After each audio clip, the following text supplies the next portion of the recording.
Uma única foto juntos e mais nada. Quando a imagem do seu pai vem à cabeça, o que é que ele vem? Esse é um tema para mim muito duro. Eu preenchi esse vazio de depoimentos de amigos, parentes, para ter um ideal que eu pudesse, de certa forma... E em quem você se espelha? Quem era ele, então?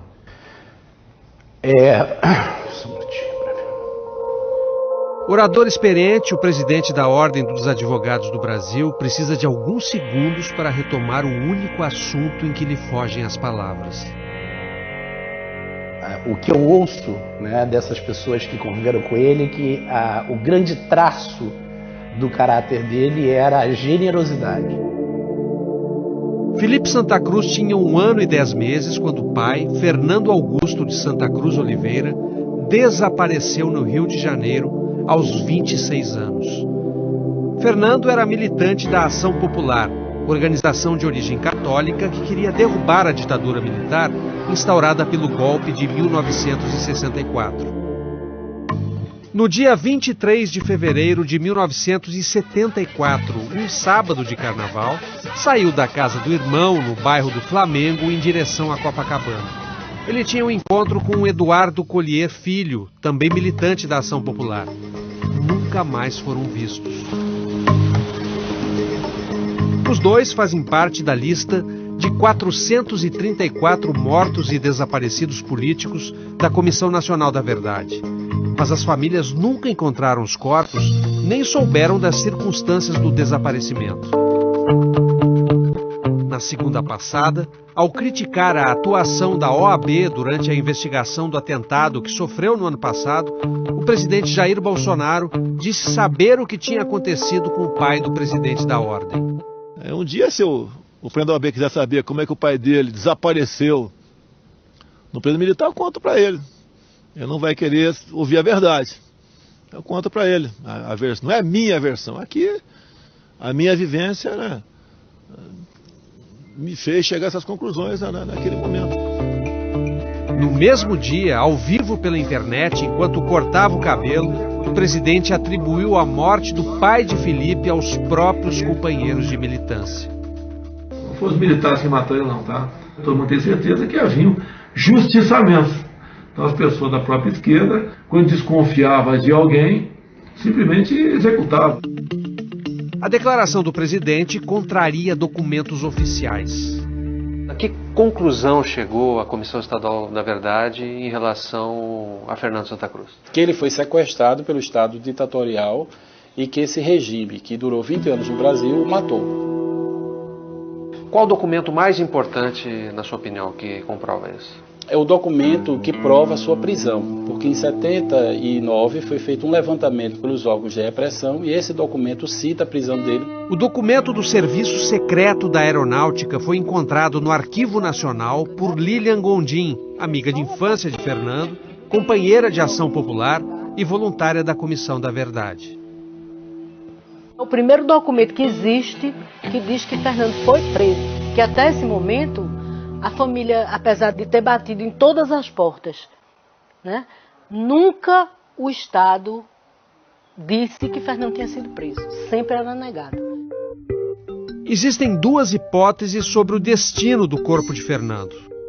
Ou teria sido incinerado no forno de uma usina de açúcar em Campos, no estado do Rio, ou enterrado no cemitério de Perus, em São Paulo. Uma nova certidão de óbito foi expedida e será entregue à família este mês, dizendo tratar-se de morte não natural violenta causada pelo Estado brasileiro. Depois disso, na quarta passada, o presidente Bolsonaro trocou 4 dos 7 integrantes da Comissão de Mortos e Desaparecidos. 2 militares e 2 políticos do PSL foram indicados por ele.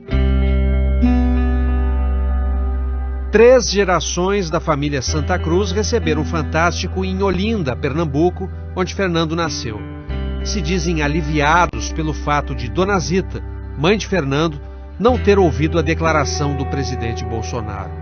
Ela morreu há pouco mais de um mês, aos 105 anos, depois de passar a vida lutando para encontrar o filho.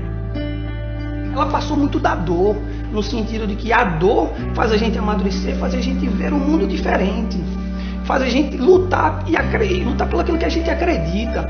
E vovó era esse exemplo de solidariedade, de humanismo. Dona Zita e o médico Lincoln Santa Cruz tiveram 10 filhos. Fernando era o quinto. O Fernando era um filho muito carinhoso, muito amigo. Ele só me chamava a velha Zita. O desaparecimento dele transformou uma pacata dona de casa num vigoroso símbolo da luta pela democracia. Tem uns versos que eu acho muito bonito, que diz assim: e um véu do esquecimento baixando sobre as coisas tudo apaga, menos da mãe no triste isolamento a saudade que o coração lhe paga.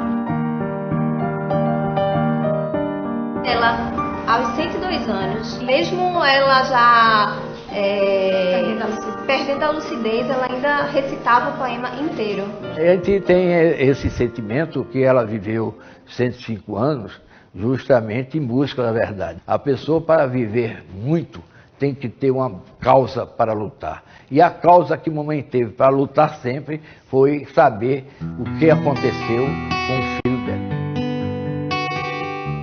Eu me lembro muito da vovó sentada no terraço, né, sentada na cadeira de balanço, e ela ficava pensativa. Ela fazia: ai, minha filha, eu fico pensando, escutando a voz do meu filho dizer: velha Zita, tô chegando. Foi nesta casa, hoje alugada por uma loja, que Dona Zita viveu praticamente a vida inteira. Ela nunca aceitou mudar de endereço por acreditar que um dia alguém do governo podia aparecer com notícias do filho. Nem de telefone ela trocou, à espera de uma ligação que jamais aconteceu. As cartas de Dona Zita são famosas na família. Escreveu dezenas para generais, autoridades policiais, ministros, políticos do governo e da oposição, e a todos fazia a mesmíssima pergunta: onde está meu filho? As cartas de Dona Zita foram publicadas neste livro. Em uma delas, ao Marechal Juarez Távora, militar que havia sido ministro nos 3 primeiros anos da ditadura, escreveu: que direi ao meu neto quando jovem se fizer e quando me indagar que fim levou seu pai, se ele não tiver a felicidade de seu regresso? Direi que foi executado sem julgamento, sem defesa, às escondidas por um crime que não cometeu? Ao final da carta, faz ao Marechal a pergunta de sempre: é mais ao pai e à generosidade do seu coração que me dirijo, neste momento de extrema angústia e desesperança, mas é também a sua consciência de homem que endereço o meu comovido apelo: onde está meu filho? Mais de 40 anos depois, agora é o neto de Dona Zita que quer explicações oficiais. Felipe Santa Cruz ajuizou uma petição ao Supremo Tribunal Federal para que Bolsonaro esclareça o que disse.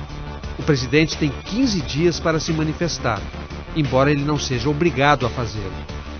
Quase um tapa quando disse que, se eu quisesse, ele diria o que aconteceu com meu pai. Eu quero, eu e todas as famílias de desaparecidos do Brasil, sempre buscamos isso. Nunca minha avó morreu sonhando que um presidente da República esclarecesse para ela o que aconteceu com o filho dela. O senhor aceitaria um pedido de desculpas dele? Com toda certeza. Para mim, para o meu coração, basta. A minha vida é toda construída em negar o rancor.